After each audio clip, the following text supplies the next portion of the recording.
chance to hear it, so let her tell it. People on the streets say Sabrina speaks. Tune into the show, she will let you know. Tell all your friends and family.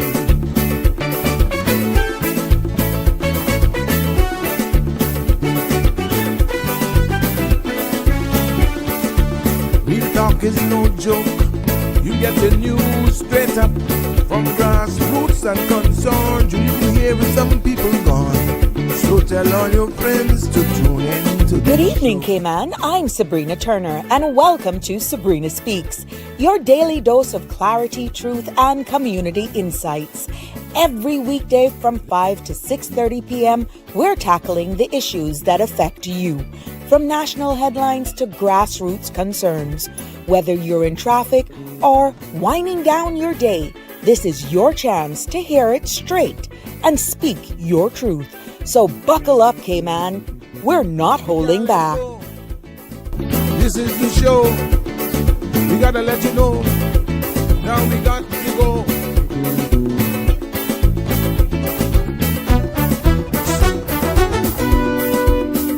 And now here's Sabrina.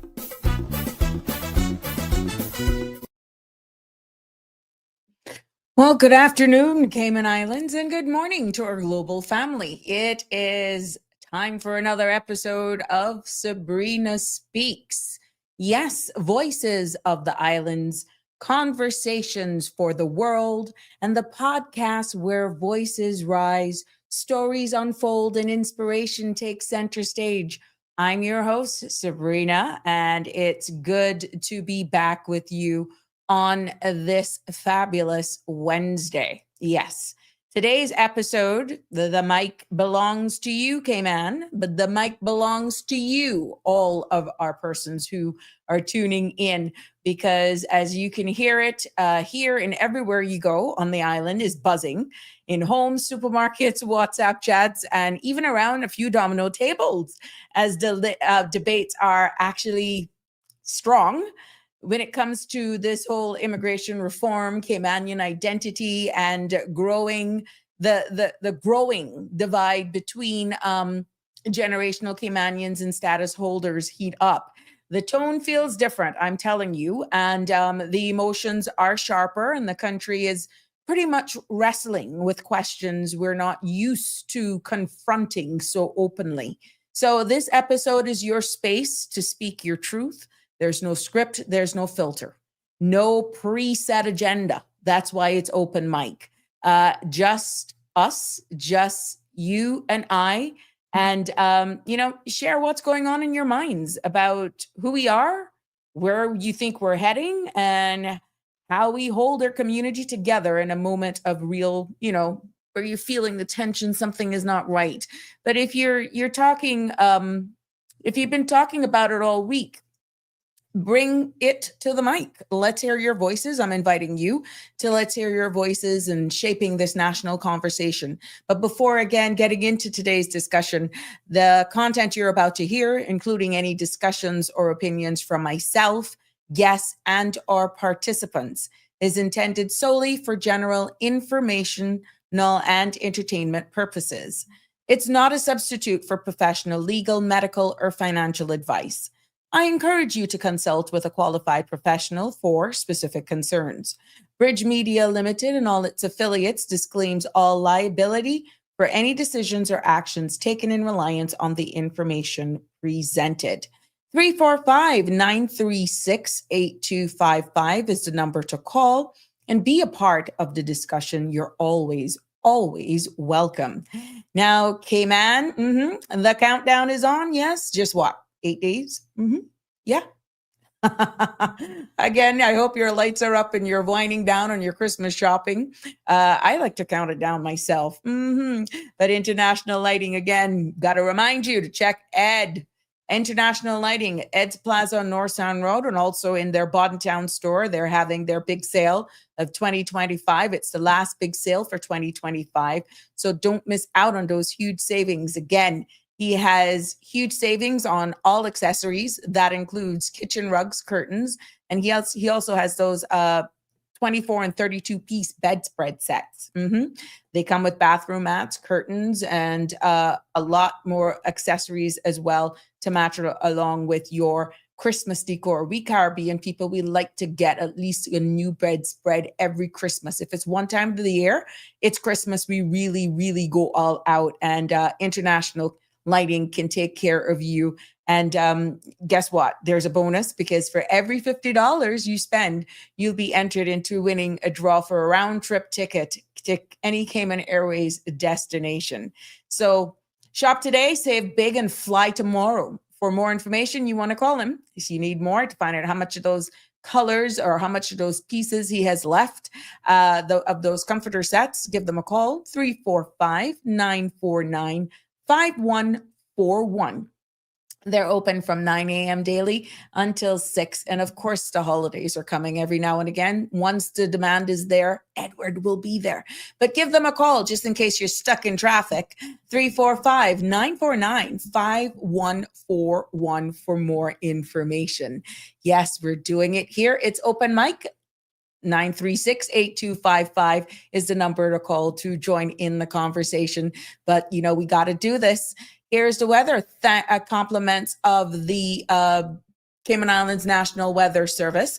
The synopsis calls for gentle winds and seas are expected through the next few days in association with a weakening ridge pattern across the Northwest Caribbean. A low chance of showers remains possible this evening, with fair skies expected Thursday as residual moisture slowly moves out of the region. Now, satellite imagery shows scattered low-level clouds drifting over the Cayman area. The forecast for tonight calls for partly cloudy skies with a 30% chance of showers. Temperatures will fall near the mid to upper 70s. Winds will be easterly, 5 to 10 knots. Seas will be slight to moderate with wave heights of 2 to 4 feet. Now, tomorrow's forecast calls for fair skies with a 20% chance of showers in the afternoon, and temperatures will rise to the near mid to upper 80s with a heat index of 94 degrees. Winds will be east to southeast at 5 to 10 knots, and seas will be slight with wave heights of 1 to 3 feet. There'll be a high tide this evening at 7:44, and tomorrow a low will be at 2:28 with another high at 9:37 in the morning. This evening, the sun will set at 5:50 and sun will rise tomorrow morning at 6:54. Tomorrow's sunset will also be at 5:50 for all of you who are making plans to take in the beautiful sunsets we have here in the Cayman Islands. Now, the outlook is for a slight chance of isolated showers through Friday afternoon and into early Saturday as the moisture affects into the Caribbean area from a frontal boundary. So there you have it, making plans. I can't believe we're talking about the weekend already, but for all of the Christmas parties pretty much that are winding down and the luncheons that you continue. And I'm hearing that the traffic out there is crazy. Yes. I don't have any birthday shout outs that were sent to me or that came up on my radar. But of course, happy anniversary, happy birthday to anybody who is celebrating your birthday today. Our thoughts and blessings and well wishes are always with you all on your birthday. That's how we roll here on Sabrina Speaks. Now, I see you all coming in, rolling in slowly but surely. I just want to make sure that you are aware and be very careful when it comes to this holiday season as we wind down and pretty much counting it down. Yeah, I'm feeling the rush myself. I'm feeling trying to, get certain things in the house done. I'm not a baker, but it's tradition. I like to, rub up little fruitcake. I like to do stuff like that. I usually make a denser version and a lighter version. And sometimes it's just a hit or miss. But I tell you what, the family that I have, nothing goes to waste. But yeah, I've been throwing my hand down a little bit and doing a little bit of baking. Yes, I have been little bit here or there. And I'm just making sure that everybody tastes it. I'm not to the point where, oh yes, I'm a professional at it. But my fruits soak from year to year, and I just keep topping up with the red label and the Ray and nephew. I keep topping it up. So I have fruits going for years and I just keep topping them up after each Christmas. So yeah, put it like that. And the rum is not overbearing, but I just want to make sure that as we're out there enjoying the move through the holiday, the busy season, please let's not forget the basic housekeeping for ourselves and our families to keep us safe. Remember, please, lots of persons are distracted very easily. When you leave your home, please double check that your doors and windows are locked. And it just takes a few seconds to just double check this to prevent break-ins. And of course, when you're out shopping, stay alert. Keep your bags close. Watch your surroundings and don't be distracted, for God's sake, by your phone. Don't be. Sometimes we're there talking. What did you say? You want it again? I'm here. This one has it for that price. You'd be surprised. You just put down a bag and you're not even realizing you get distracted very easy. So be cognizant of this and remember to be careful of what you share on social media, because posting that, you're away, for example, or just posting how you're decorating your place, you're literally giving people a roadmap into your house. Things and times have changed. As friendly as we want, as much as we're so happy about our decorations and our decor, other people have ulterior motives. And, this season is about joy and it shouldn't be about worry, but a little vigilance goes a long way to keeping Cayman safe and your own personal property. And remember, a lot of us have put up decorations in and around our home. Please, if you got those security cameras and these inflatables, make sure they're not blocking the cameras or these lights that you have. These are little tips, so just double check, make sure nothing is being obscured because of your holiday decorations and that sort of stuff. So I thought it would be nice for me to share that, because I'm out and about. When I do get out, I dread the roads, to be honest, because I know the traffic is horrible. I have friends who are telling me just to be careful and to not come out. Oh gosh, the traffic is horrible. But yeah, but I want people to exercise caution because there's so much road rage that I'm hearing. Or Royal Cayman Islands Police Service is out there. They're doing a number of checks and all that sort of stuff. And but too often our roads tell a different story with all the motor vehicle accidents that we're having. And with more cars, more shopping runs, more holiday events, the stress level I know can rise, and so does road rage, but just keep it together. We've all seen it, the honking of the horns and the cutting off and the frustration boiling over. I know, but there's the truth. A few seconds can save reckless driving and can cost lives, So please, please, please exercise patience and calm when you're out there. And when you see your frontline staff and our emergency services out there, or if you hear sirens, just pull off the road and give them the right of way, because the season, just slow down. Let's give each other grace in traffic. Let's remember that, the person in the car next to you is also trying to get home or to their shopping or to their family as well. So I'm imploring everyone, or reminding you that road safety is everyone's responsibility.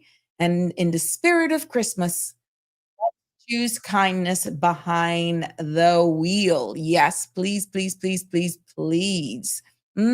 Anybody wishing for a house this Christmas? I saw an article and put up by the government.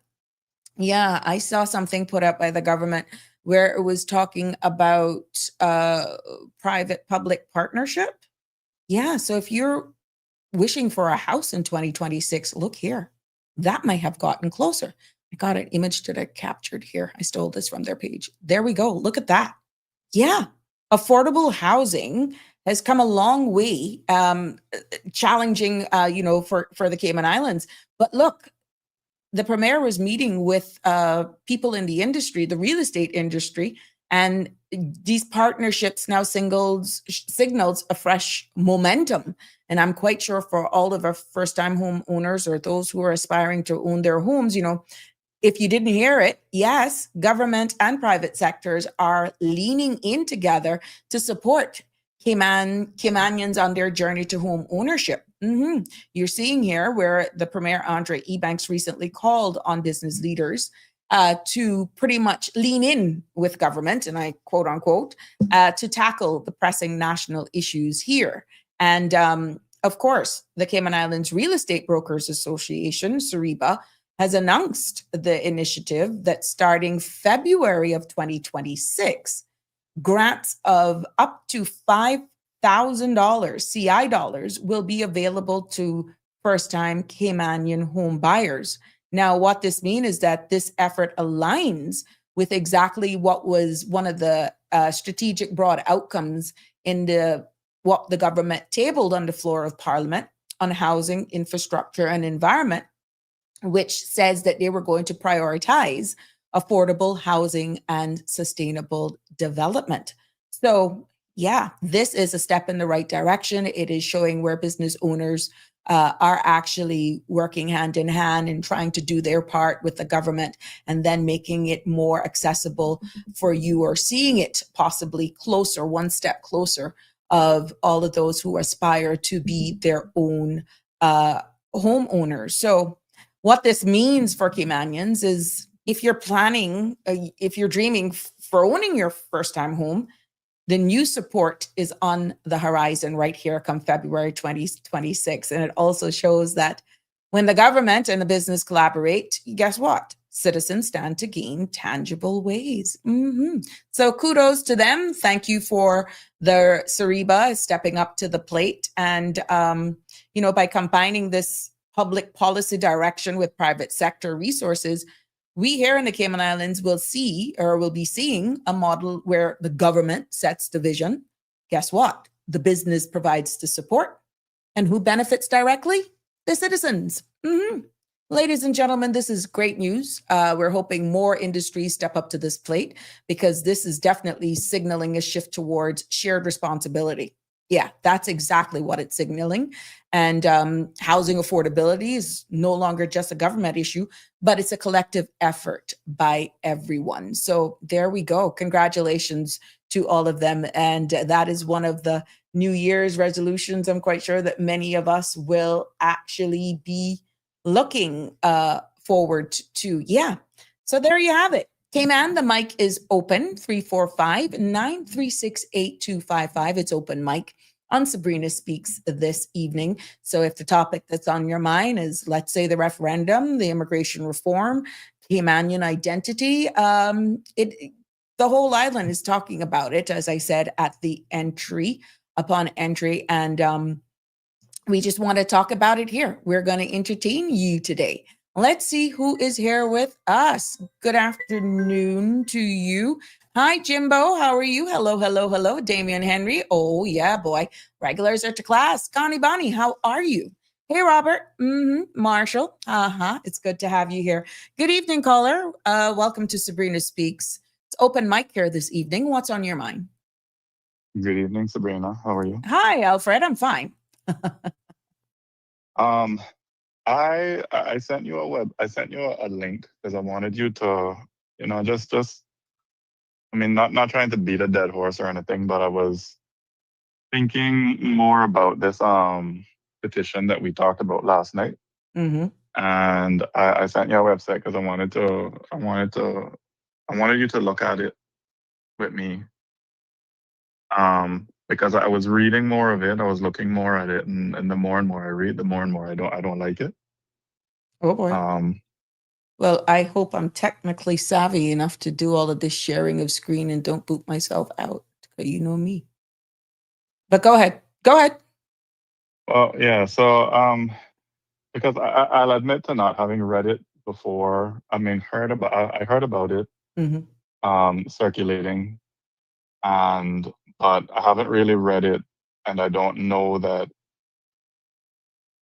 I wanted to see exactly what it was saying, and when I read it last night and this morning, what I found is that it's trying to sell itself as protecting Caymanians, but it's actually a bait and switch. Okay, right? How did you come to that conclusion? I'm going to post the link in my comments, so just in case, there we go. I shared the link. I'm going to try to share the screen, but go ahead. get into the nooks and crannies of how you came to that conclusion. I'm trying to work some stuff behind the scenes.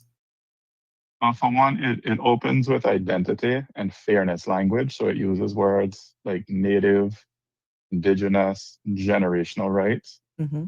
And then as I read more, it just pivoted into what I call like almost like this bloodline gating, and then this religious gatekeeping and political control. You know, who may lead and who deserves priority benefits. And for me, it's not so much a policy proposal to solve real issues for Caymanians. To me, it seems more like an attempt to hard code ancestry and a specific religious cultural order into law. Mm-hmm. So, do we? Somebody shared yesterday in the comments, because we're seeing it's like it's just gone viral now post the passing of the immigration bill, right? But I was informed yesterday, and I posted the comment on the screen, that this petition has been around for some time. It didn't just come out of left field last week, Friday. Apparently, this has been around. Do we have any idea who's behind it? well, I don't know, but I see that it requires 5,000 signatures, and, Yes. and they've barely touched just over 1,000. So I mean, I guess it's not. Are you seeing my know. screen? Are you guys seeing my screen? Are you able to see my screen? No, I can't see your screen. Okay. I'm looking at you now. All right. Not a bad view from what I'm looking at, but Oh I Lord, can't see the screen. it's probably delayed. Thank you. Oh boy. Mm-hmm. Let me see what I'm seeing here. No. Yeah, I'm trying to share this with the screen so that we can go through this. But it's telling me that you guys should be seeing my screen. Yeah. But go ahead, my love, just so we don't have dead air. I need your opinion on this. Well, I have a few issues with the petition. Go itself. ahead. It part of the definition of a quote unquote generational Caymanian is that, you know, you have to be traceable back to 1930, as we touched on last night. Mm-hmm. Why 1930? Why not 1950? Why not 1900? I mean, it just seems really arbitrary. Mm-hmm. Right? And, you know, it had me thinking, it sounds official, but it sort of functions like a trap door, because what now if somebody's records aren't perfect, and does that mean that their identity doesn't count? And I think that, you know, if people were to take this seriously, which thankfully it looks like they're not taking it seriously, Mm-hmm. I mean, this is how you manufacture exclusion while pretending that you're just defining this thing, you know, whatever. Right. So like what you have pulled up there. Mm-hmm. Oh, it worked. Says, Yay, I did it. Yes. Yeah, it works. Go ahead. Right. So it says a generational / indigenous / native Caymanian is qualified as a person who meets all of the following requirements. Mm-hmm. Oh, you know, one of my questions to the petitioners is, why did they stop at 1930? Mm-hmm. Why not 1900? Why not 1950? Why not 1970? You know, like I said, the date is arbitrary. Mm-hmm. And then, you know, if you have to prove that you have ancestry and the records aren't perfect, I mean, does that mean your identity doesn't count? Well, it's hard to answer that because you don't have the background information on it. I don't know why the magic number of 1930, because if this is just for gathering of information to, let's say, chart the direction or the course for the next tranche of immigration reform, maybe the main fact that you're asking this question will be used as information gathering to determine where to go. Because I can remember for quite some time, persons were asking, why isn't it possible for persons to claim Caymanian status on the grounds of descent going back to great-great-grandparents? It stops at grandparent or great-grandparent. So if, let's say it goes back to 2, it stops right now at grandparent. They're asking, why can't it go back to great-grandparents? And then there was somebody saying, why not great-great? Do two. Maybe that's where the 1930 came from. I don't know. I can't speak on this because I don't know why 1930. Yeah, it seems really arbitrary because then you also have I know somebody who's a grandmother right now and she not hit 40 yet. Mm-hmm. Ah. So, I mean, if her grandchild's, great grandmother was born in the 1960s or 1950s, I Mm-hmm. mean, and they've been Caymanian throughout, but because the great grandmother hasn't been, wasn't born at 1930. I mean, let's say they can't prove beyond that. I mean, all of a sudden now that person is not a generational Caymanian. I don't know. I just have an issue with like, why did they pick 1930? I don't know. Right? Well, without it being identified as who's behind it, maybe that's why the numbers are somewhat low at this time. Maybe it's because it's the season as well. We're having, but I know one thing for sure, it's actually being talked about. It's being talked about in conjunction with the immigration bill that was recently passed. And I think a lot of people are actually getting the two mixed up because some of the questions that are being posed here, like the definitions, people are actually getting it mixed up with the definitions of what they're thinking in the new bill that was just passed. So it's two separate conversations. But for some reason, it's getting intertwined with the bill that was just passed.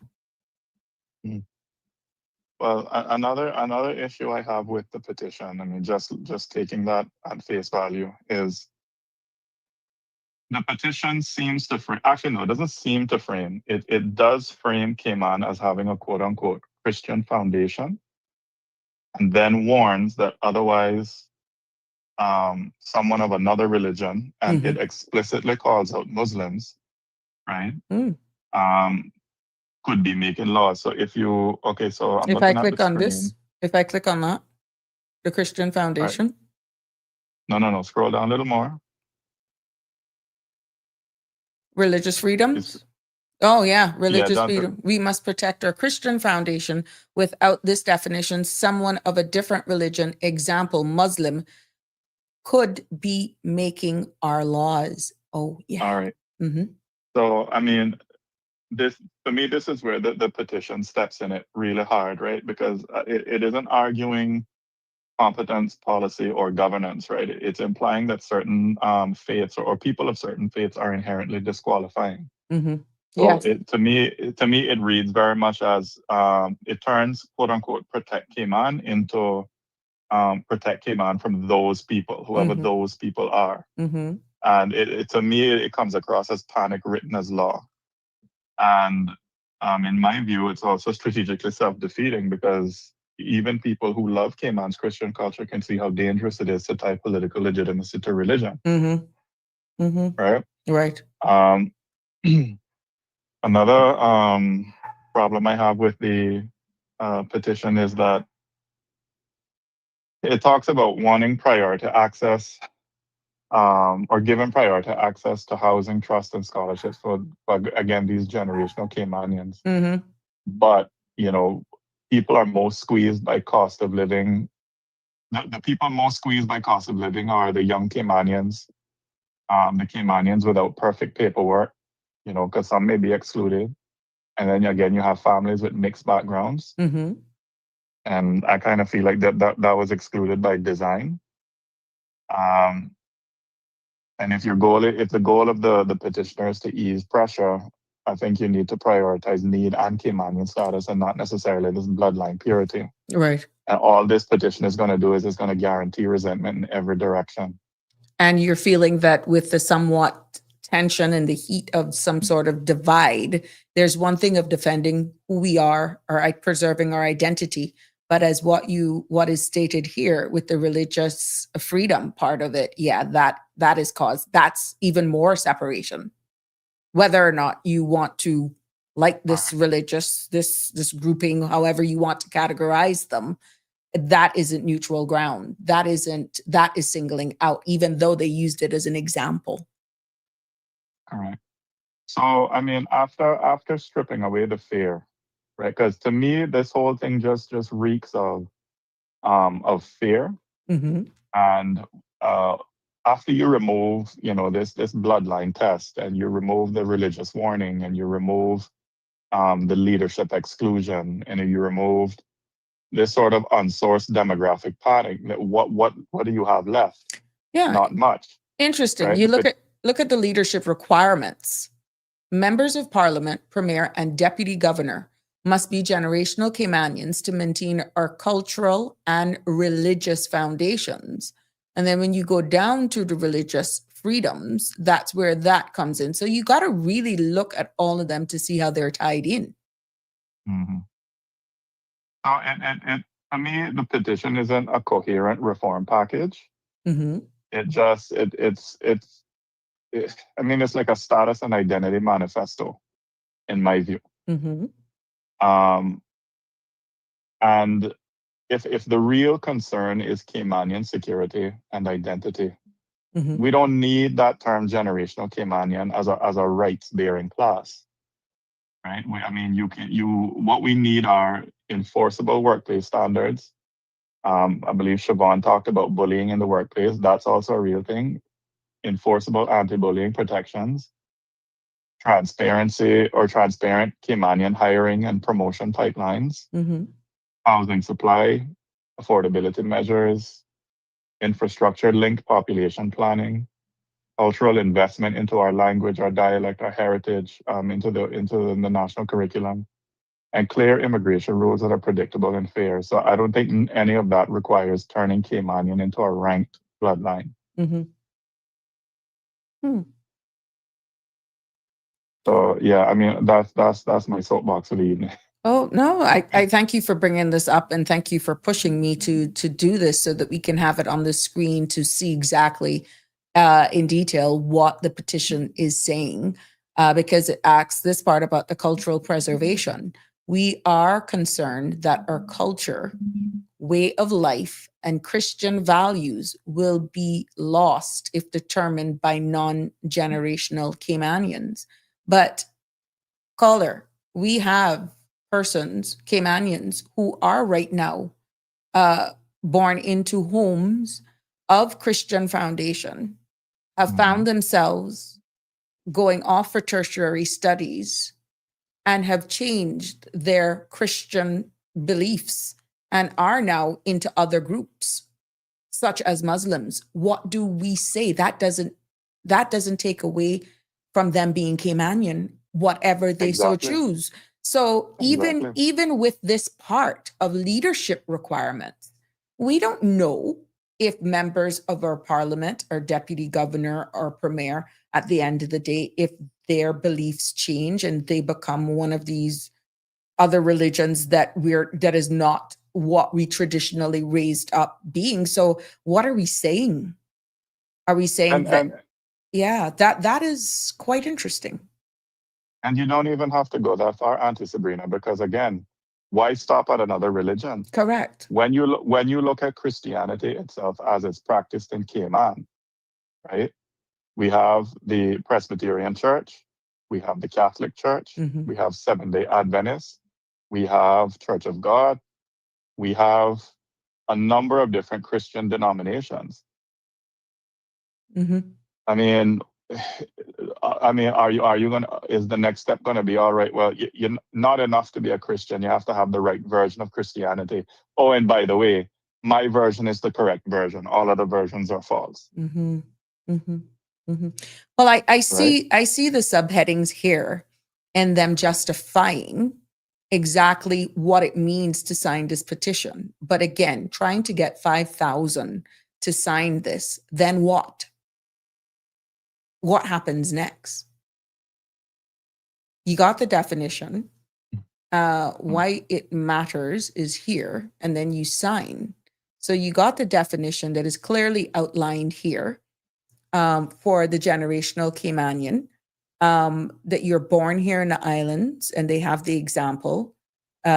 has parents born in the Cayman Islands, where John and Mary must have at least one parent who was born in the Cayman Islands, and grandparent born in the Cayman Islands. That parent, for example, John or Mary's grandparent, must also have been born in the Cayman Islands, and that grandparent must also have had a parent, for example, John or Mary's great grandparent, who was born in the Cayman Islands. So this is part and parcel of the definition of what is a generational Caymanian, right? So this is what, in this petition, the official definition of a native indigenous generational Caymanian would be. And then the lineage would have to be traceable, as we alluded to earlier on, to 1930, which is where you're like, why 1930? Why 1930? Mm-hmm. And then this is justification of why we need, or why this petition needs to define a generational Caymanian. And this is why: Christian foundation, electoral demographics, leadership requirements, protecting our laws, sacrifices of our ancestors, housing, trust priority, scholarships, cultural preservation, moral and legal duty, and religious freedoms. That is the justification for what I'm understanding now with coming up with this definition. You may not agree with it, but I'm wondering if you can sign up on this and whether or not there is space for you to make remarks. Are you a generational Caymanian? Yeah, share this petition. Yeah, if it gives, I haven't gone into it. But if it gives the ability for persons to actually explain or to give their reasons, I don't know. Well, I made my thoughts on where I stand on the thing last night. I mean, I think if the aim is to protect Caymanians and Cayman culture, there are other ways. Mm-hmm. Then putting it into law. Because as I said last night, what tangible benefits? I mean, if you're going to go to the trouble of enshrining it in a definition of Native Caymanian into law, Mm-hmm. what are the tangible benefits? I mean, they mentioned, oh Lord, what do you call it? Just scroll down on it again for me, please. Where on the definition? Where? No, man, there's something. Let me see if I can put it on my. Wait there. Housing, trust priority, Mm-hmm. scholarship access. Mm-hmm. I mean, why is it that generational Caymanians? I mean, like, if a person is Caymanian and they get a scholarship, for instance, they're bonded to the government, they're bonded to Cayman to come back here. So, what advantage would a generational Caymanian give that I guess a non-gen or a new Caymanian would give? They both have to come back after going to school, and give up their talents or give up what they learned in school back to the community anyway. I mean, what I get for this is access to scholarship, saying that generational Caymanians are waiting in line for scholarships and educational resources that should prioritize them first. So the whole idea about the scholarship is that if you are a generational Caymanian, you shouldn't have to wait in line. So remember, Danny was saying as of right and by grant. So let's say if you're a status holder by way of grant, which is the one that goes to the board, saved by descent, saved by you having status through this generational, you should not be at the top of the line when it comes to accessing scholarships. What I get from this is that automatically, once you can prove descendants, you automatically get to the top of the pile. Anybody gets here under grounds of naturalization that has no lineage, no connection. You just got here based on length of time. You get to the back of the line when we get to you first. When we get to you, we will, but we have to deal with the generational Caymanians first. That's what I'm getting from this. Yeah, but again, to the petitioners who formed this petition, I mean, what if I fit the bill of a generational Caymanian, but I'm just not able. So Either I don't have good records, or my records are I don't have access to those records to prove it's your word against that. theirs. You gotta You gotta check the understand? box. You gotta check the And then, box. well, exactly. So then that puts me at a disadvantage. Then Well, what nothing if a I'm little one of those? DNA couldn't do if you say that you and I are brothers and sisters, but our parents hid it from each other, and we do DNA. I don't know. I'm just using this as an example. I'm quite sure that if we had to prove connection and our results come back close enough, then that should be able to stand. This is just for example purposes. Because sometimes even proven on the grounds of descent, save with the current law right now, there have been instances where the board has considered sworn affidavits from persons to support other people's applications on the grounds of descent, and the board can use those sworn affidavits where sometimes the names are a little bit off or they don't align. And sometimes the board will actually take sworn affidavits from individuals to justify a case. Better if Yeah, you can but get a then DNA. yeah, but then it would depend on who's on the board. Then it becomes the luck of the draw to what's Correct. on the board. Correct. Because you also need someone who would know the background information as well to make it all make sense. For me, I think the petition as it reads, I think it's a manifesto for status and identity. And if what you're saying is correct, that this petition has been circulating for a while, and That's what not I've been it doesn't. told. This is the first time. I've only seen it pop up on my timeline since Friday. So you know where you can actually, and it was shared with me through somebody else via WhatsApp link, and it has been shared on WhatsApps, but only since it was shared with me and we brought it up here on the platform that afternoon that I was speaking about it was the first time that I even opened up the link. But since then, I have been seeing it on all the timelines, and there has been some chatter about it. But then someone commented yesterday that apparently this has been in circulation for a while. It didn't just come out of left field on Friday. But my first time seeing it was when it was shared with me via WhatsApp. And like I said, now because it's probably getting traction, the algorithms now is beefed up and you're seeing it more on your social media platforms and so forth. Let me ask you a question. Let's entertain this for a little bit, right? I mean, I'll be devil's advocate. We all know I like to be in the devil pro bono. Are we done But sharing when you screen? have, sure. Okay. Let's say that this goes through, and let's say that real benefits. What are your thoughts, Auntie Sabrina, on perhaps one of the benefits of generational Caymanian is that you can own as many properties as you want in Cayman, and you don't have to pay a dime of stamp duty to the government. What do I feel about that? Well, I mean, like how in the States they have a legal definition as to who is a Native American, and they've tied tangible real world benefits for that definition. Mm-hmm. If we're going to go ahead and do that, I'm asking you, what are your thoughts on removing stamp duty for quote unquote generational Caymanian? Remember, the government makes its revenue, and the mere fact that we've now seen the premier lean in and private sector has now leaned in to try and ease and giving this ease of $5,000 just because of generational Caymanian. It's a hard line because all of these revenues being collected makes the country run. Now, generational Caymanians themselves are already, in my humble opinion, getting a break. First-time homeowners, no stamp duty. Second property, you can get up to 3, I understand, based on the amount. Now, if you're just going to do that carte blanche, I would say we already got it in practice. It's already in practice. It's a lot of people did not even realize that as Caymanians, forget the generational bit, okay? Caymanians.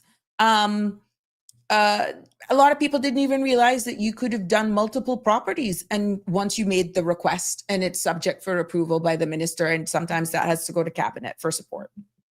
You know how much Caymanians did not realize that you could do multiple properties based on the amount, and it's to the discretion of the minister at that time. So I would say, Alfred, that it's already in practice. Or how many? But you just okay, want to well, then define it now to say persons who don't have the lineage, they can't get it. I think that's gonna be challenged. well, I'm just playing devil's advocate. I I mean, know, I know. I'm not for it. Let me sweeten the deal then. If you can prove that you're generational Caymanian and you've already paid stamp duties on all your properties, could the government refund that money No, to you? no, it's a transitional clause. Come on, come on. No, come on. There will be, as we continue to evolve, as we continue to modernize, other things will come that maybe that will be some sort of a payback in the future. But if that's the case, then, oh my gosh, do you know, we trying to balance the budget right now? Can you imagine if that had to be done? I understand it's devil's advocate, but just how we have a transitional clause in the legislation right now, this bill, it would be the same thing. Now, if they want to say any properties bought, let's say 3 or 5 years, we will give you a portion of it back. That's up for the government of the day to consider, but how is it going to impact the bottom line when your country is already facing ways of trying to keep the country running without indirect and direct taxing its people? It's a delicate balance, let me tell you, Alfred. And with what we're being faced right now, just trying to balance the budget, you're seeing even with the naturalization, the fees and stuff were announced today going up. These are all revenue measures in order to keep our country going so that we can somewhat enjoy whatever type of life we're having here and quality of life. You should be seeing some of these things represented in our garbage being collected, the frequency and the type of equipment that is being used, how our roads are maintained and kept, how we should be able to access any public services such as healthcare and public health, even though they're a statutory authority, and the efficiencies of government processes with when you're actually doing and transacting business with government. Now, housing and access to housing is some of the things that you benefit your people from with all of these revenues. Now, we have heard, let's get the cost of living down. And one of the ways we can do that discussion is lowering utilities. Now, how Sariba has leaned in and say, this is what we're going to do. Maybe, will the utilities do the same? Will CUC do the same? Remember, Water Authority is a statutory authority, okay? They're not private. The UC is. Will that be the next tranche of conversations that will be had? Let's see. Will the Bankers Association then look at collaborating now that we have Sariba on board and all that sort of stuff? Will the Cayman Finance and the banking, they all look at doing things that makes it easier then for generational Caymanian, however you want to call us? Will there be something else where would there be a different set of interest rates then? We don't know. We don't know. The talks are being had. But if that's where we're going, Sariba has definitely made a step in the right direction. Will other industries lean in and try to work with the government to ease the pressure on, let's say, utilities and loans for mortgages, that sort of stuff? Is this the step in the right direction? I think it is. It shows the collaboration, in my humble opinion. Now let's see what other industries will do. But somebody's paying for whatever is being given back, some way, somehow. Somebody's gonna pay some way, somehow. There's no such thing as a free lunch. There we go. So how far are we going with it? Anyway, I just thought I'd play devil's advocate with you. No problem. Thank you for your Show. feedback. Yep. You look lovely as always. Thank you so much. Good night. Good night. We want to thank Alfred for calling in, and we thank him for his contribution. He's always thought-provoking, and it definitely gives you food for thought. The phone lines are open, 936-8255, to share your perspective. What are your views? What are your thoughts? What's keeping you going? But yeah, like what I said, in regards to this petition, to be honest, you'd have it from one perspective where Caymanians and some Caymanians may actually see this bill as another step in making it so much easier for expats. They may see this this whole thing as protecting. I think Mr. Balika said that yesterday. And at the end of the day, for them to push back and say, look, this is my turf now. This is what we're going to do. Just let me define it. And here are the boundaries. We're drawing the line in the sand, right? They may worry as well. Some Caymanians may actually look at it from the perspective where while the economy benefits, Caymanians themselves are, I mentioned this yesterday, we're already outnumbered. So it's almost like an overshadowed, you're feeling overshadowed in your own country. And then from another perspective, you will have, supporters argue that it's about stability. And Cayman economy depends on foreign workers, and its legislation must actually have that balance. You can look at it from all sides. Good evening, caller. Welcome to Sabrina Speak. The mic is open today. What's on your mind? Good evening, Sabrina. I had two issues I wanted to raise with you, but let me begin with what you've been discussing, the petition. Mm-hmm. Yeah, this is very interesting. The way I see the petition is like it is really a broader issue. I'm not saying the petition itself is necessarily a problem. Mm-hmm. I think that the petition might be imperfect in terms of the way it defines generational Caymanians. Mm-hmm. For example, there's been this mention that how do you pick 1930? Mm-hmm. It's arbitrary. Yes, that was the question. Yeah, in a sense, it's arbitrary, but a lot of legislation of this kind very often picks a date which is maybe not entirely arbitrary, but is intended to safeguard something. Mm. Because I would imagine, for example, in 1930, everybody who was in the Cayman Islands, the majority, I imagine 90%, would have considered themselves, unless they were directly from the UK. But anybody who was here in 1930, the chances that they were here for a couple of generations, and there is a certain nucleus of people who are considered to be Caymanian. So as much as I appreciate the point that it may be somewhat arbitrary, but it's only somewhat arbitrary because it is trying to say those who have roots in here, starting from about the time that Cayman started being a nation, those are the people really who form the nucleus of the society. Mm-hmm. So I do see that is not a fundamental problem, and neither is the other aspects of the petition. I do notice that there are some issues there as well, like the parentage. Why do we go only to a great-grandparent or something like that? Mm-hmm. All those issues, the way I see them, are issues that can be discussed and a certain common denominator arrived at. Mm-hmm. Because I think to try and deny that there are certain people who call them generational Caymanians, call them like Roy Borden established Caymanians, or call them, as Danny Warren calls them, Caymanian, as distinguished from New Caymanian. There are certain people who are considered to be the core. And those people, clearly today, when they say, we are a minority in our own country, what is the yardstick they are using? There is a certain perception.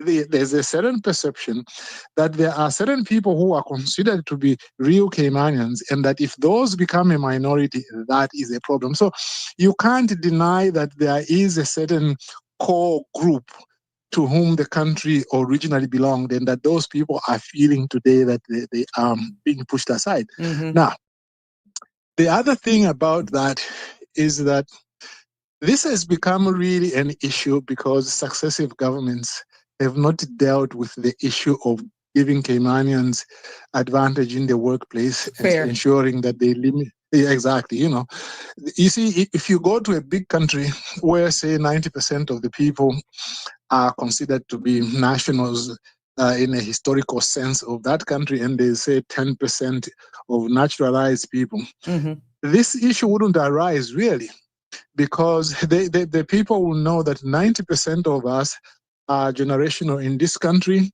We trace our lineage to this country. The 10% who come in, well, they are a small group. They are not overtaking us. And so they are not a problem. They will be tolerated and maybe even celebrated to some extent. Okay?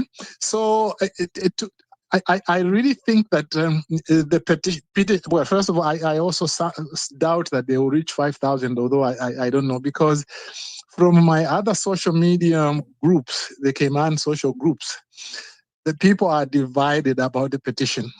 They are divided about, precisely what your previous caller was talking about, certain aspects of it. How are you going to define this? I've read some people there saying, oh, well, but you see, how come they are saying it should be your father, not your mother? And me, I'm not born here, and so on. And these are people I know personally, and I've always considered them to be Caymanians as of right. But I think that the issue should not be to say the petition is a problem.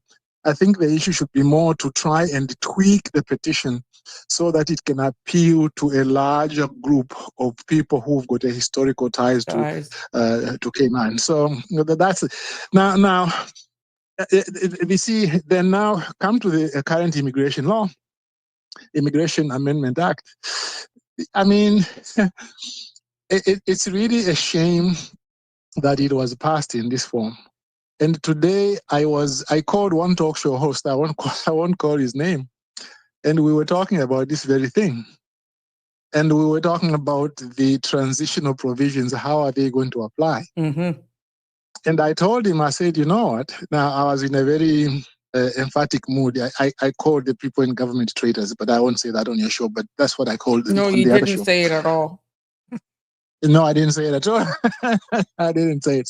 So you see, so I said, look, what they have failed to do in the other law is they have failed to have the proper transitional provisions. I told him, I said, the way it is written at the moment, if I'm in Cayman in February 2026, I'm in Cayman, and this comes into effect in March.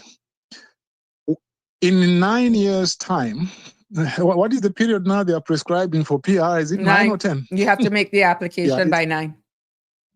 By 9, by the end of your term limit. You have to have a submitted application for PR before you reach the end of your term limit. And we all know term limit is now 9 years. It is now 9.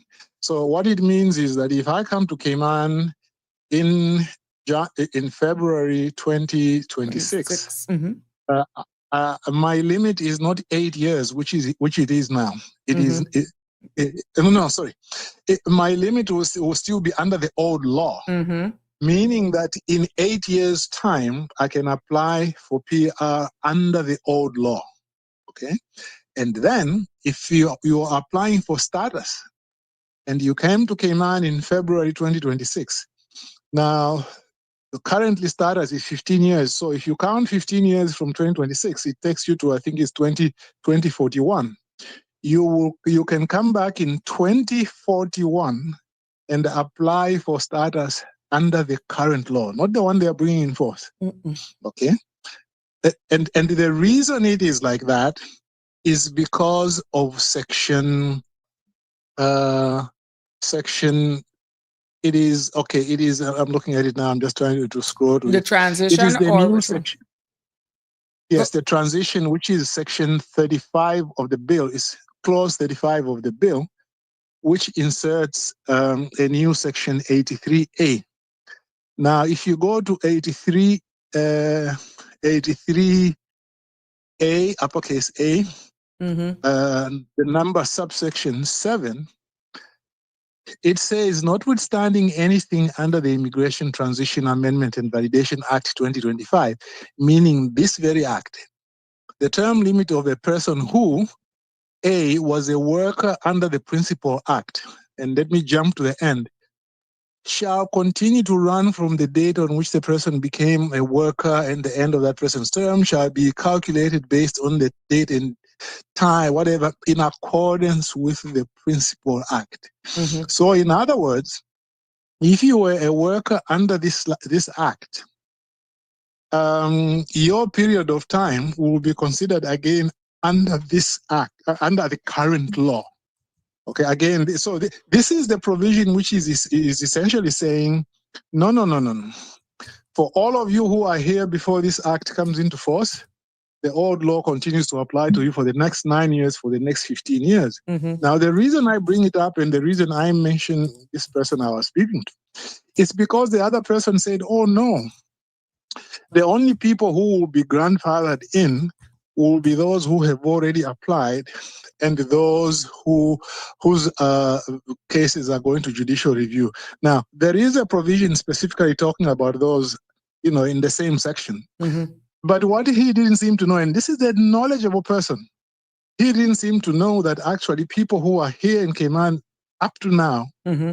will always apply under the old law.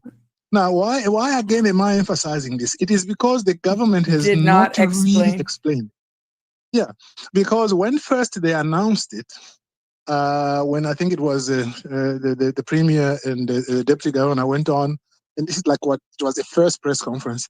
They said this will not apply to those people who are already here. They said that specifically at the time. Mm-hmm. And I think that's what they've written here. So people have asked questions. I know that when I was watching one of the town halls, I think it was Daniel Warren Jr. who asked the minister, say, when you say that you exclude those people who have already begun their journey, what do you mean? The minister didn't quite answer that. But the way it seems, when they say those who have begun their journey, they just mean people who's who are already here. Yeah.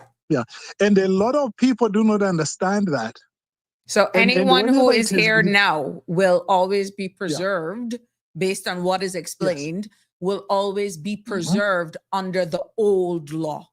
Everything that was explained under the new law that is expected to come into effect in March will only impact those individuals who are on island, legal and ordinary resident as at the date in March it comes into effect, or an application received by WORC or otherwise on or after the date it comes in effect in March. So let's say it's the 1st of March. If your application is received on or after March 1st, you would be under the new law. Under the new law. Yes. Or if you came to Cayman on or after the 1st of March. Yeah. Yes, then this would imply. But if you come 24 hours before, you would be preserved under the current law. Exactly. And what it means, therefore, is these two aspects, PR and status grants, will not begin to bite until at the end of 9 years. 9 years. Then 15 years. You will not see the impacts for 9 years and 15 years. So that's going to be a jolt. Don't care how you look at it at this time. We will not see the impacts for 9 and 15 years. So we got to have a double tranche. We got to have 2 licks.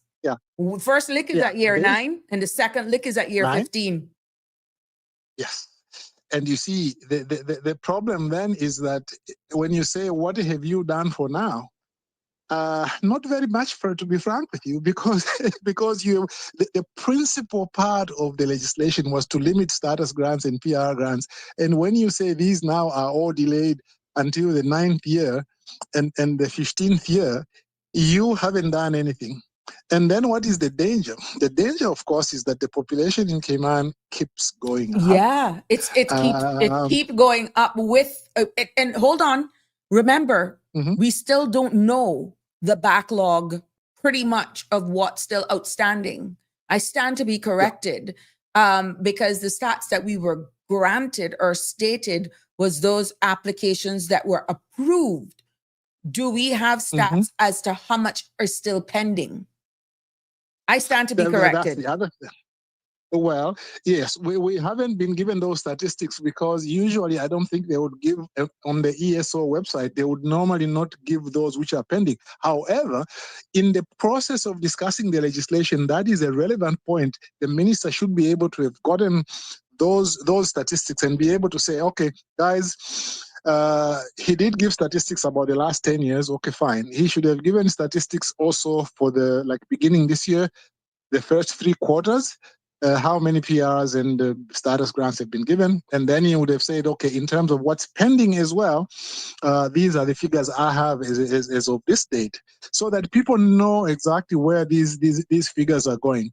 I believe personally, my guess is that perhaps there might be a reduction of grants, maybe 15%, but even that I doubt. The chances are that even if there's that little reduction, I think overall in the next 9 to 15 years, there will be an increase in PR and status grants because the population it will be increasing.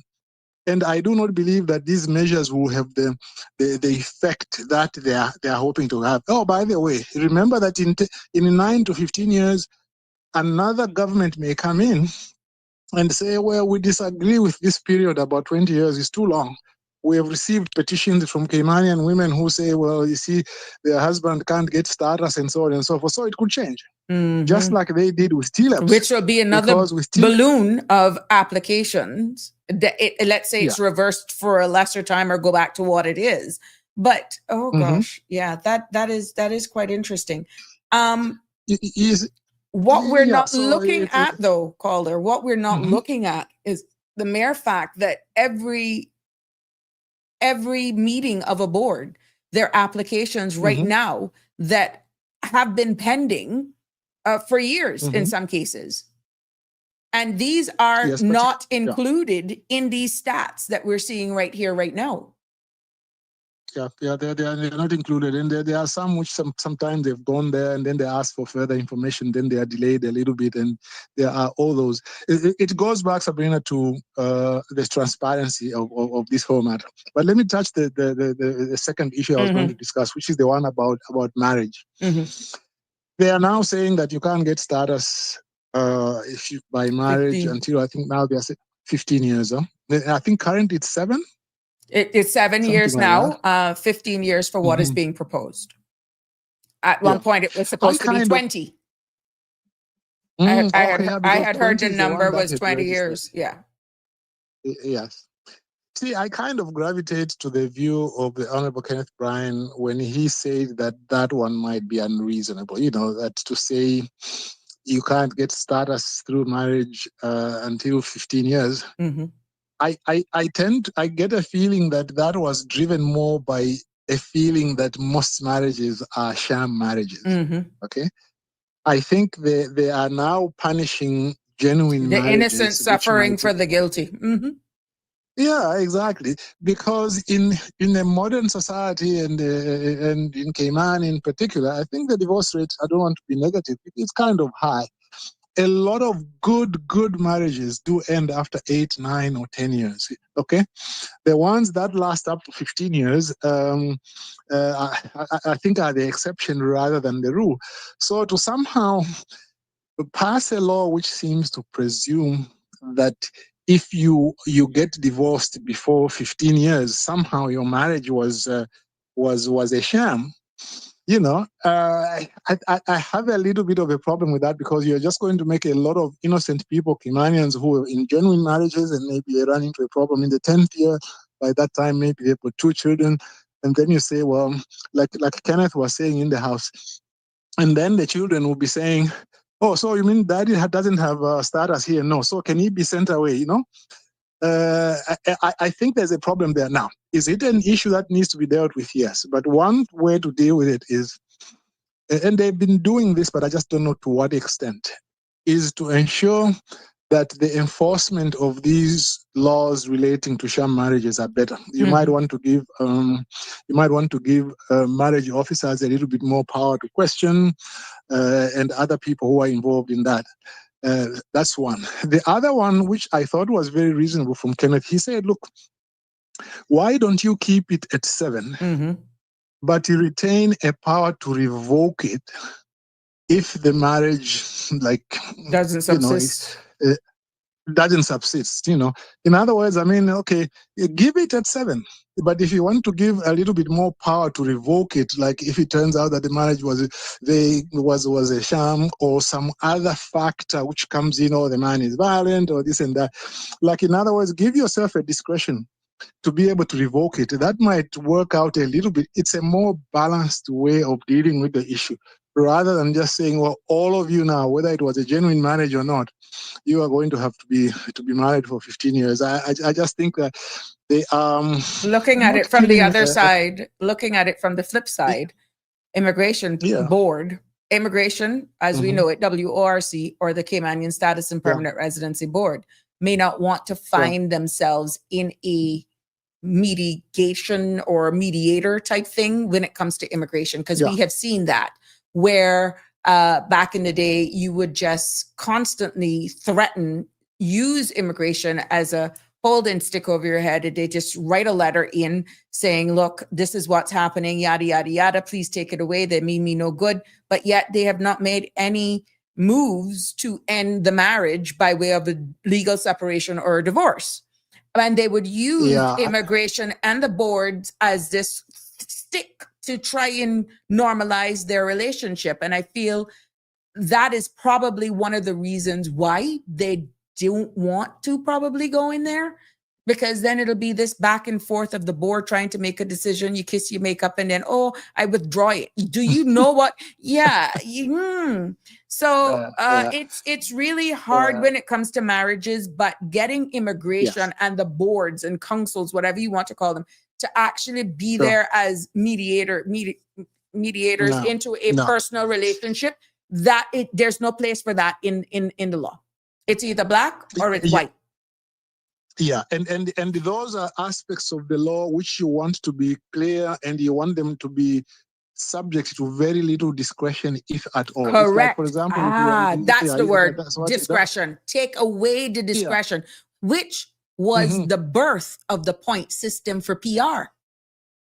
The whole they wanted to remove discretion from the boards, then it wouldn't get personal.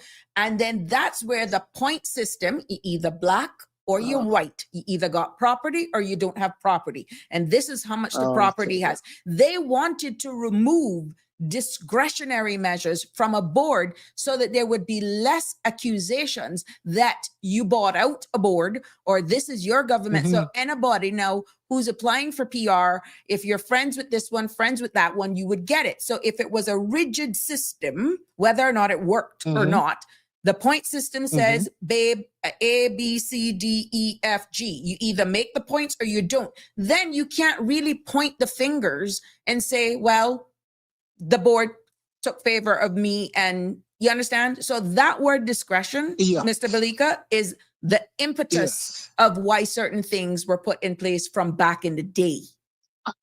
Actually, you know what? I'm not quite sure that I even knew that. I'm just learning that now, but I do see how, once you say, well, these are the number of points you get under each category, the amount of discretion is reduced. Okay? Correct. I mean, there will be cases where, for example, they say, okay, for postgraduate education or whatever, it is 20 points. When you get it in there, like if you appear, very often they'll give you 20, but if they think you are not quite, like it's not the best postgraduate, they might give you 15 and so on. But still, the discretion is reduced. Exactly. Because they far reduced. Exercise it.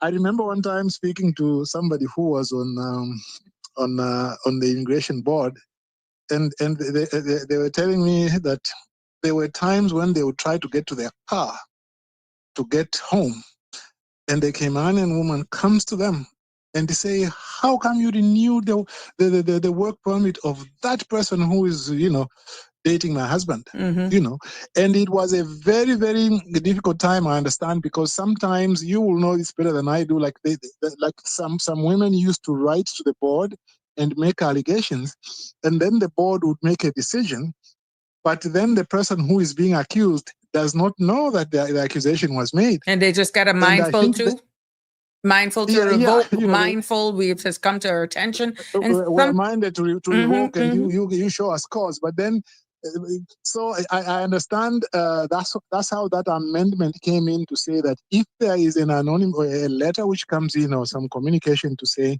something about why your work permit should not be granted, you should be told the essence of that allegation, so that you've got an opportunity to respond to it. Because I think now that is in the law, and it arose from some legal advice which the AG gave, to say you can't revoke on the basis of a reason which you haven't given to the person who is applying, so that they can have a chance to rebut it. So, well, but I think, as you're saying, you want to reduce the amount of discretion, and we'll see how this is going to work. But we still don't even know. I just remember we had said that you won't see the impacts of this reform for 9 years and then 15. Mm-hmm. Now we may see a decline in even PR applications if the PR point system is revised, because we still don't know if that's a part. We don't know. We don't know if that's going to be amended. We don't know whether that is. Yeah, whether that is going to be amended. I know that they've at least spoken about. They say they want to remove the property requirement. Mm-hmm. But beyond that, I think they've also said, as you are saying, that they want to really look at the whole system and see how that's going to work. Go ahead. Yeah, but to be frank with you, I'm not even quite sure the extent to which the requirement for property is responsible for the increase in prices. I'm not quite sure. I haven't looked at statistics. My suspicion is that the main reason why prices are very high in Cayman is, of course, it's an attractive destination. Supply and demand. Exactly. And because it's in the US market, you see, it's not like the BVI where you can't buy land unless you are a belonger. Anybody can just come and buy land. Mm-hmm. And to me, I think that is a greater factor in the price of land and housing in the Cayman Islands than the property aspect. I think the property aspect also it contributes to it, but I just don't think that's the main thing. But again, that's not to say they shouldn't deal with it, but I think they should deal with it, but just realize that it is unlikely to have a big dent in bringing prices down. You see, under the current regulations, it says that you should show evidence where you've invested in developed real estate, showing where you have put 20,000 CI. And that could include stamp duty, closing costs, any upgrades. Let's say I bought an apartment, and once I can justify and provide receipts that I put in addition to other stuff, I did upgrades to the property, and I can justify it. That can go towards actually getting points. Let's say I bought a raw piece of land for, let's say, 15,000. I'm just pulling numbers here, but I used another 5,000 or 15,000 to put fill in it. Once I can prove that aggregate went to that could go towards your investment. So the 20,000, those were some of the things that the board could take into consideration whilst they're considering an application back in the day. But to say the supply and demand, I've heard conversations where they're saying this stockpiling of property as well is posing a problem. And then you had the Airbnb as well. And then you've had developers building, but it wasn't building enough for locals to be able to afford.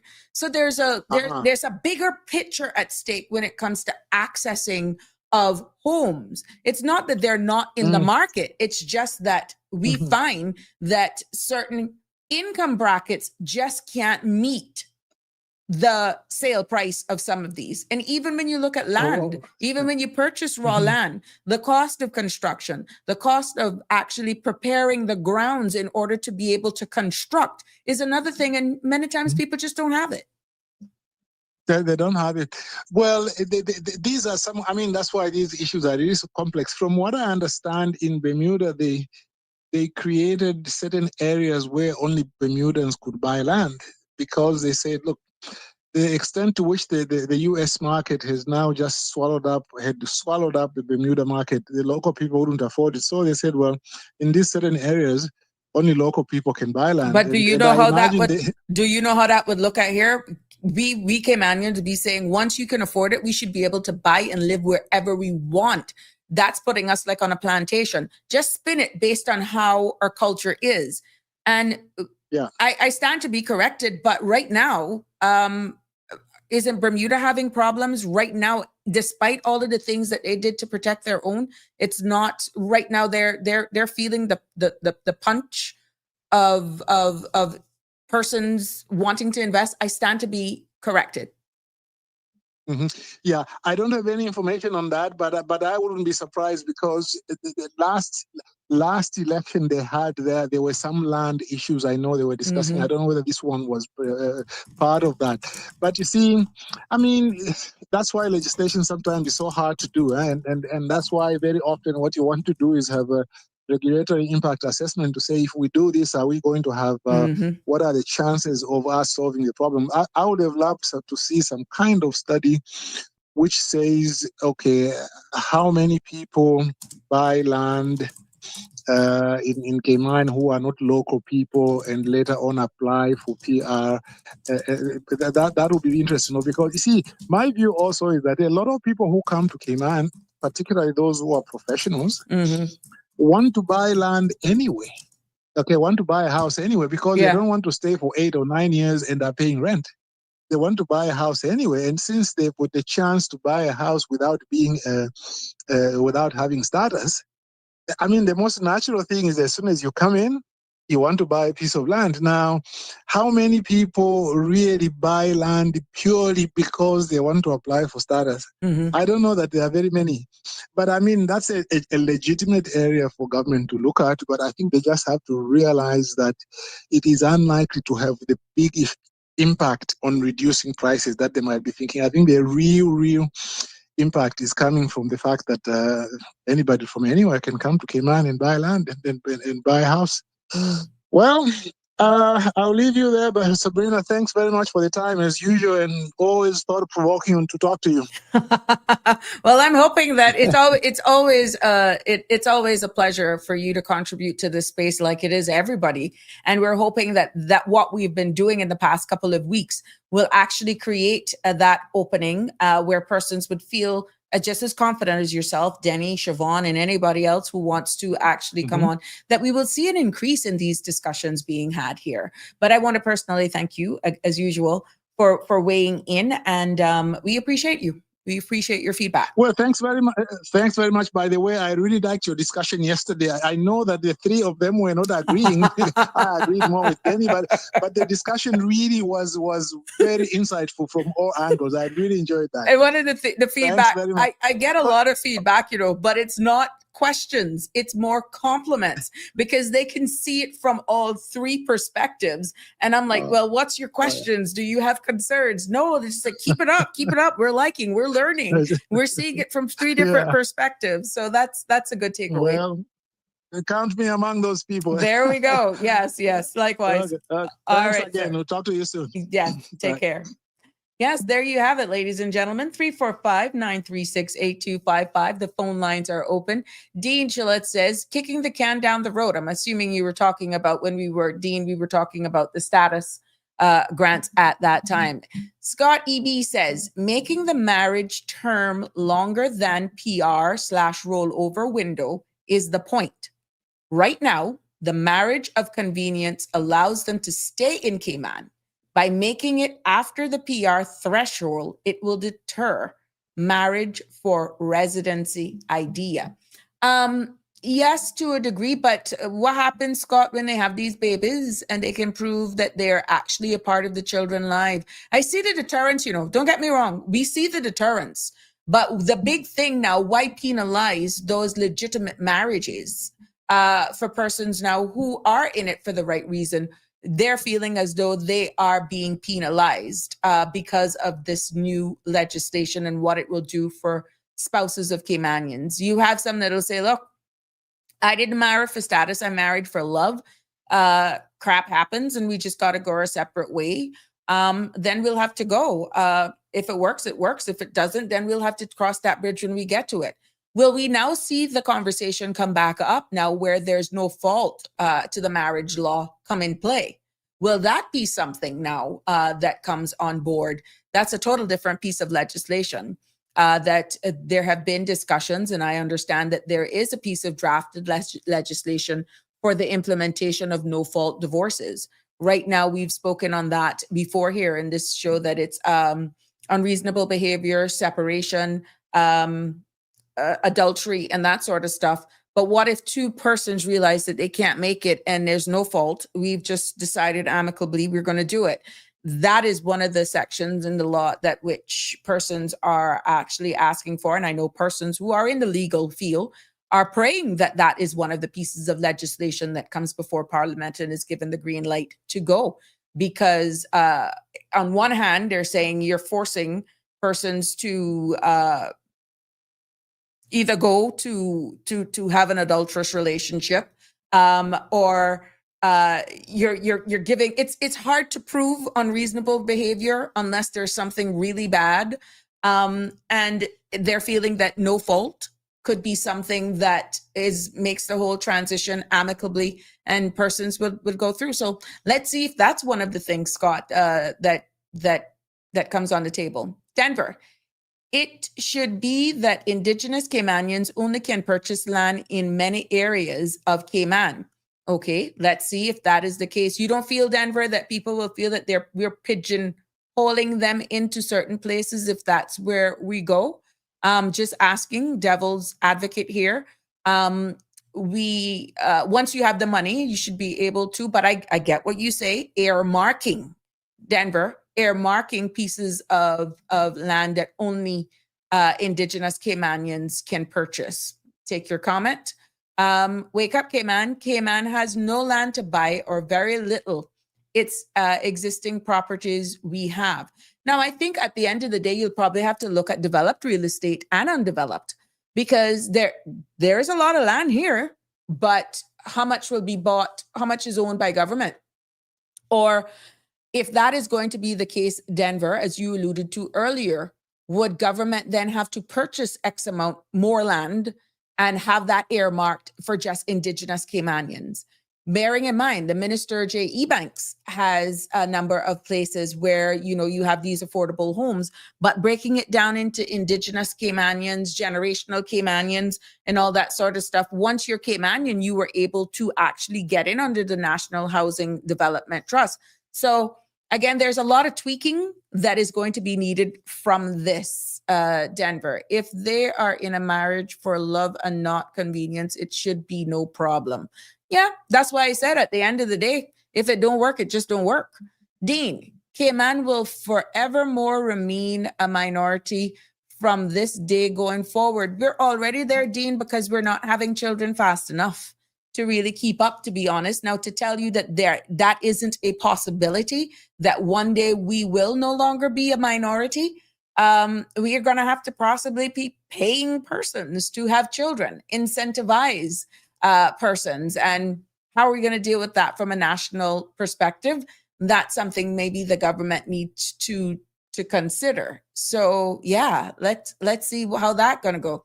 So what? Cayman is only so big. We must protect ourselves. I agree with you, Denver. I agree. And this is why participation in discussions of this nature is so important, that we hear all of your perspective. But at the end of the day, somebody's seeing it from a different perspective. Somebody else is seeing it from a different perspective as well.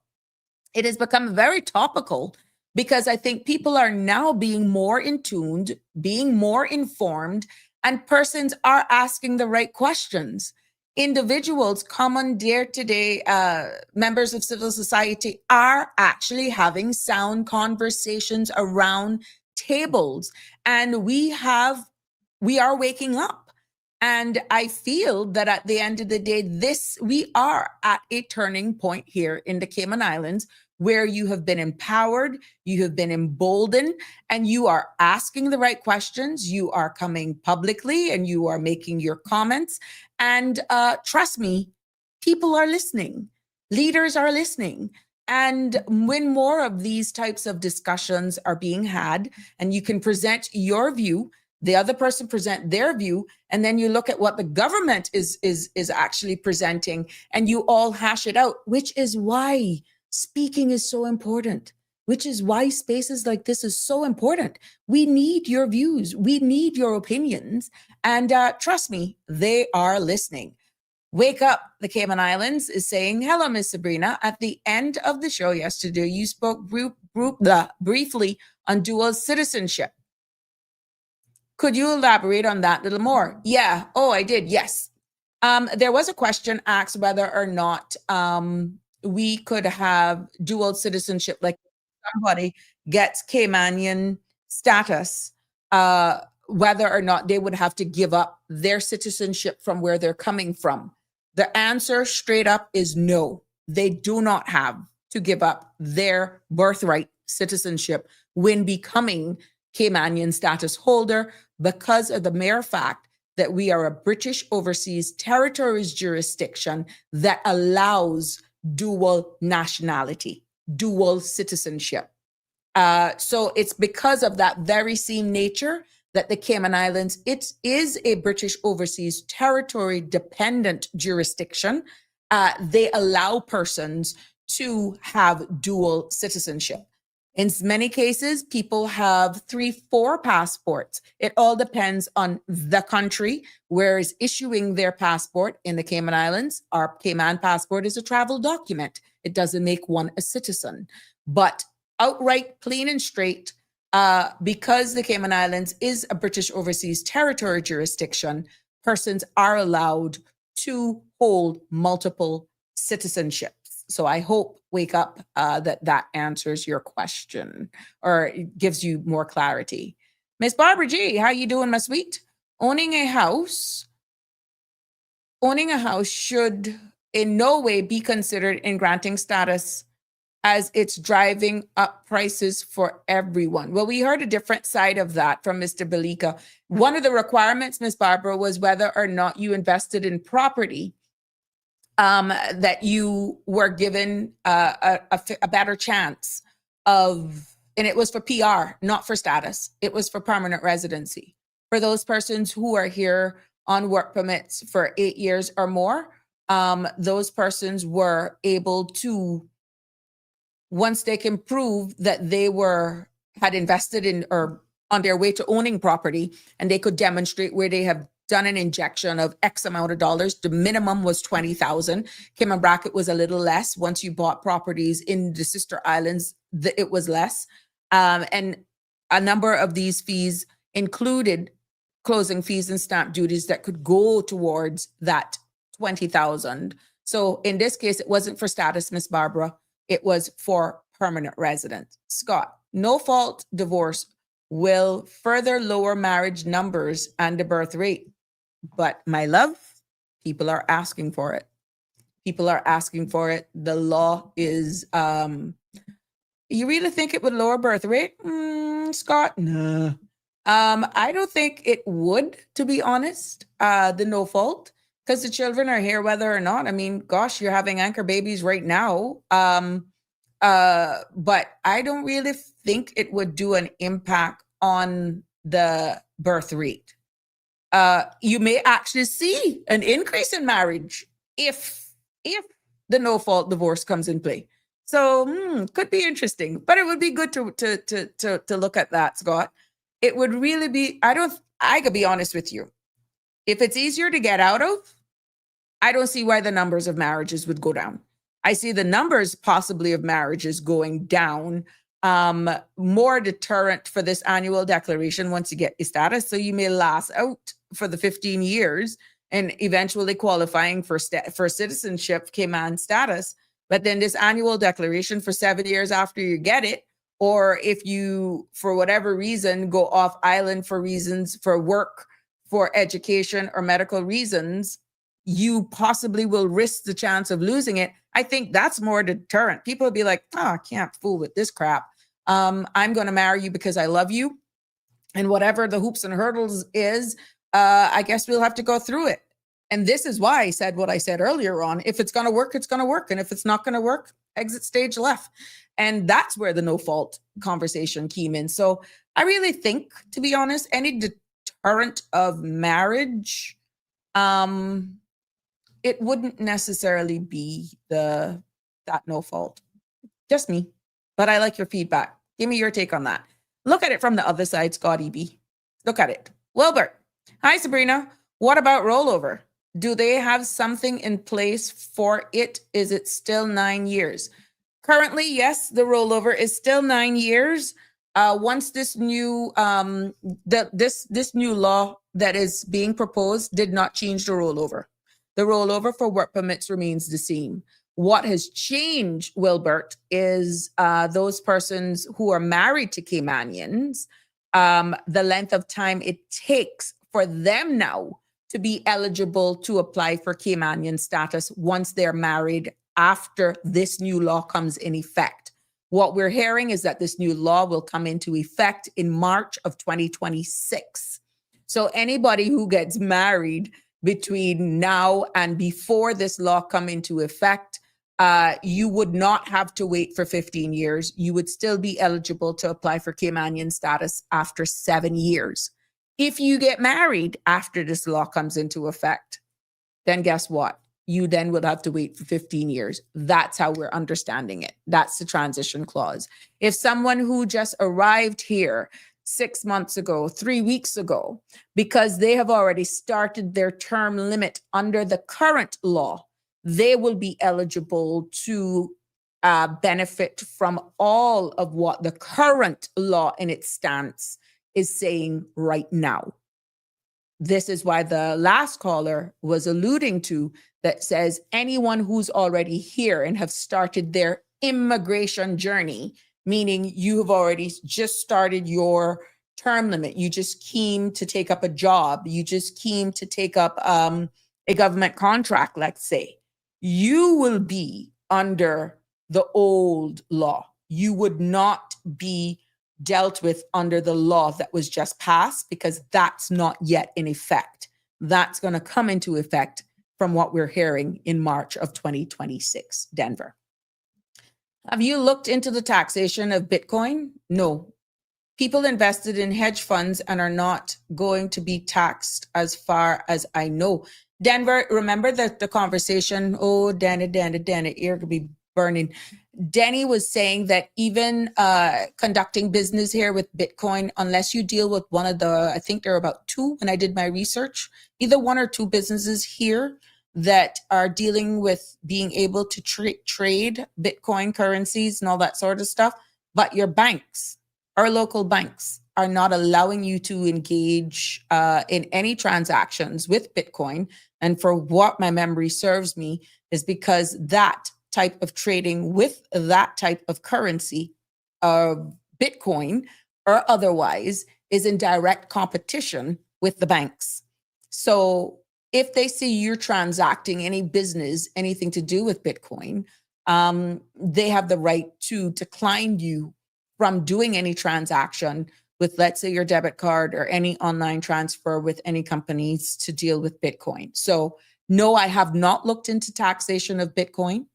And I thank you for that feedback, but we have a lot apparently to go go through here in Cayman when it comes to trading and doing business with the Bitcoin scene, from what I am understanding, and that's shared by information that Danny Warren has shared with us, to be honest with you. But it's going to be very interesting as we get into the digital age, where we're going as a whole, and whether or not our financial industry is also, I'm quite sure they got their hand on the pulse. It's for us to educate ourselves, to be prepared so that we're not caught off guard as regular members and citizens of a society. And then you just hear it when certain things then are put on the floor of Parliament, or we bring up a topic here, or one of you actually highlighted, as you've so rightly done, Denver, that the first time people are hearing it. But we have shared that here, that our local banks don't want you to be doing any transactions with your debit credit card once you're going through their bank with anything to deal with cryptocurrencies and that sort of stuff. So let's hope that in the future that may change. Now that somebody was asking about British citizenship, just to let you know and to break it down here for you for the sake of information, This is open mic here this evening. At any time, you can call in. You can give your questions. 936-8255. That's 345-936-8255 is the number to call. 7 o'clock, there's going to be football, Cayman football that comes on cmrtv.com. So I will be ending at 7 tonight to make way for the next content creator for the next episode that is for the next show that is in line after this edition of Sabrina Speaks. But just in case you missed it, if you are planning on applying for naturalization or British registration, starting January, this was official from the government, the Department of the Deputy Governor office. Starting January, the government, if you know, is raising the fees for people who want to become British Overseas Territory citizens here in Cayman. Now, naturalization, that's becoming a BOTC through a formal process. That cost used to be $625 CI. Now it's going to $1,300. And on the top of that, the filing fee is going to be jumping from $200 to $500. So altogether, if you're going to be applying, you will now pay $1,800 starting January for naturalization. Now, registration as a British Overseas Territory citizen for minors or children used to be $250. Now it's going to be $800. And the same, the CI filing fee of $500.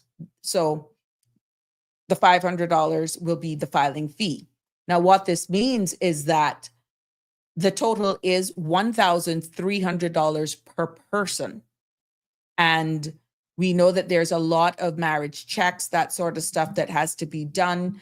There's going to be a brand new, I understand, fee of $300 for if you're registering as a full British citizenship that didn't exist before. So pretty much you need to understand that all filing fees are non-refundable. So if your application doesn't go through, you don't get the filing fee back. You will not get that back. So this was being justified by the government to cover the real cost and what it takes to processing these applications. Like I alluded to earlier on, with background checks, verifying marriages. There's also a pledge ceremony that they normally have as well for the big swearing in, and working also with the UK Home Office as well with these, because many a times during the processing of these application, communication, emails, calls are going to be needed. So this additional fee now will somewhat offset those expenses. So even with these changes, the Cayman's fees will still lower than what other jurisdictions are paying, or even in the UK for similar applications. So if you think it's high, this is still lower than what you're paying for other applications, even in the UK, is what needs to be understood. So in plain terms, if you are applying to become a British Overseas Territory citizen, expect come January to pay almost double of what it used to be. For some, that's $1,800 now instead of $825. And if you're registering, it's CI $1,300 instead of $450, plus the new $300 fee for British citizen registration. Okay. And none of these fees are refundable. So I just want you to be aware of those things, that all of these fees will be impacting all of these applications, amongst all of the other heightened fees that will come in effect as of January. Barbara G.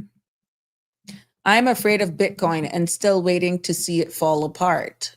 Okay. Yeah, you're like many people, Miss Barbara. I could be honest with you.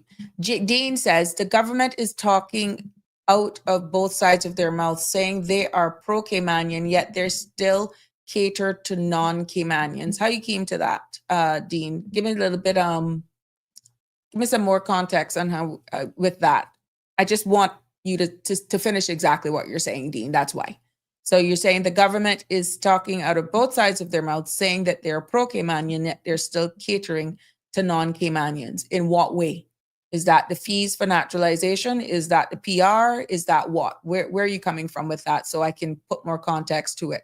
Denver, from a prominent lawyer here in Cayman, we have gone from the best banking industry in the world to the worst our financial banking industry is determining fact. I thought we were still up there in the top, Denver, with us coming off of the gray list and putting all these things and getting all these recognitions, deteriorating. I get that. How aren't we still poised in the good eyes of good financial practices and making sure that we have all the legislations in place that takes that stigma off of us? Denver, I would like to find out why that was said, because what is being reported by our leaders, and especially our Minister of Financial Services, that's definitely not the case. So it would be interesting to get some more insight on that as to why this prominent attorney would be saying that, because that's not what is coming out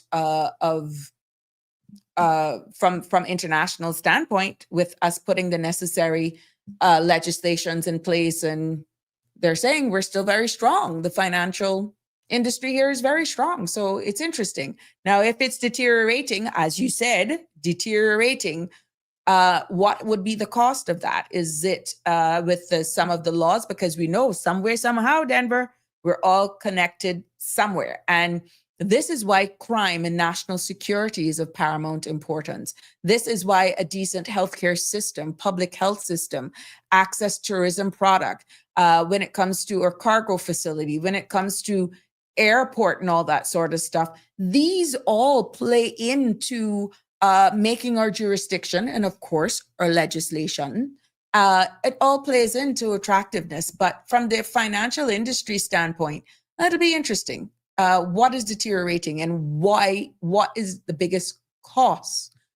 What is causing the deterioration? I would like to know. Barbara G, thank God my husband of 25 years has gotten his naturalization. Yep. Mm-hmm. Bitcoin. Oh, Denver, Miss Barbara is saying Bitcoin, it'll never happen. It will never collapse is what Denver is saying, Miss Barbara. Put a moratorium on status, etc. Oh, well, that's still for the government to do if they have the political will. And that status on what grounds? Status on what grounds? Is it on the grounds of naturalization, grounds of marriage, grounds of descent? Which one? Moratorium, X amount per year. We saw former elected member from West Bay, Mr. Bernard Bush, advocated for that. And yeah, but it takes political will. And then you have to look at it to see the impacts as well, Dean, to be honest. But the people continue to cry, saying we are outnumbered. We need to slow it down. We're moving too fast. Our people are being left out. And no, it feels as though you have a sector of people that says no one is listening to us. No one is listening to us. So the cry and the call that you're saying, put a moratorium on status, I'm quite sure the government of the day would have to actually look at any implications that could be. What that would be, and what type of status would you be doing that? Would that be straight across the board, or would it be a case where at the end of the day, it's the PR that we should be doing the moratorium on, not status? I'm just saying these are things for them to consider. Real Michelle, how are you? Hi, listening and simultaneously drafting submissions which expose a Buttery Bank. So exciting. I can feel it in the words. Intentional fraud and cartel criminality is real and rife in Cayman. Yeah, you're okay though, Real Michelle. Hope you're doing okay. Denver, Well, basically, a certain prominent lawyer indicated that in a talk show a few months ago. Really? Oh, okay. About our banking industry deteriorating. Hmm. Oh, interesting. And well, it's definitely a different side from what our government is saying.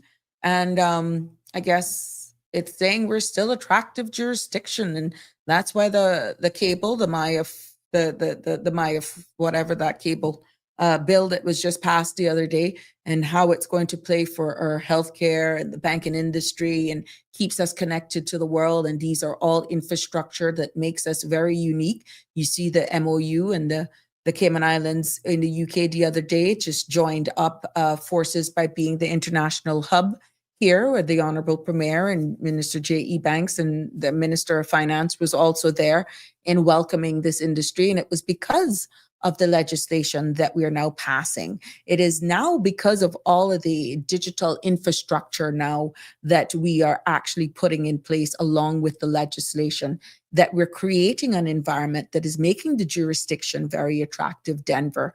So as this continues to evolve, we've seen where the Premier as well has shook hands with some official from India and doing, please don't quote me, but showing the ties with India as well. I saw that in the public's domain as well. So we continue to see these relationships, whether or not as a common person you agree with who they're shaking hands with or not. The Cayman Islands must be attractive. And for us to be getting these type of recognitions and that sort of stuff. So Denver, I'm going to look to see if I can find that. If it's anything and you got the link, 936-8255, message me to tell me that. Just WhatsApp me there on the 936-8255 so I can see exactly for more context as to why. But it would be interesting. Our banking industry has gone from I believe 15 billion down. I don't remember okay. Well, well, if that is the case, then is it a farce? Is what we're saying now they're trying to rebound? Is it because we're trying to recoup? And if there are just certain things that we need to put in place to make us still be a viable jurisdiction for the banking industry, the financial industry, this will be interesting, Denver. But I would love to actually hear that, to look deeper into that. Those things get me going. Real Michelle. The exposure will be worldwide and may be the start of the end for the banking industry. A culture of criminal activity became the norm. Watch this space, you will be gobsmacked, as will the world. Well, definitely, Real Michelle. Keep it locked. We got definitely keep on this one. Yeah, very interesting. But I would really love to get someone from the financial industry to I don't know, to just put context into the level of conversations that we're having here.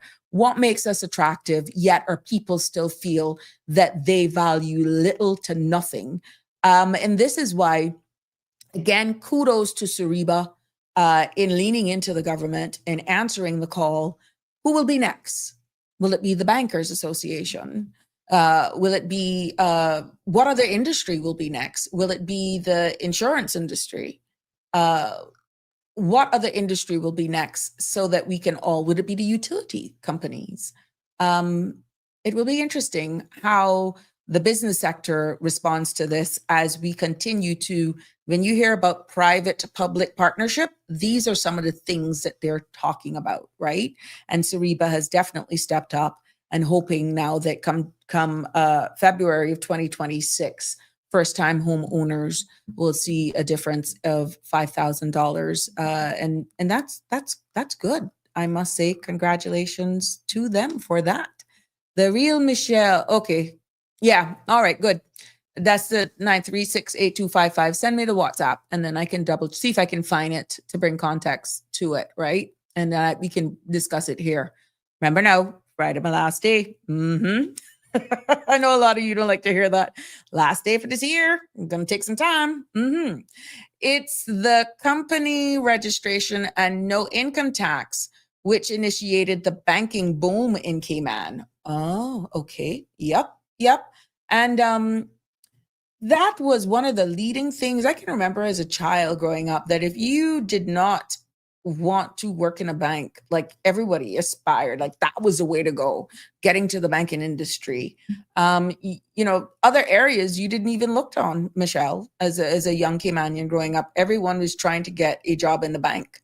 Yeah, so it's amazing. It's the company registration and no income tax, which initiated the banking boom.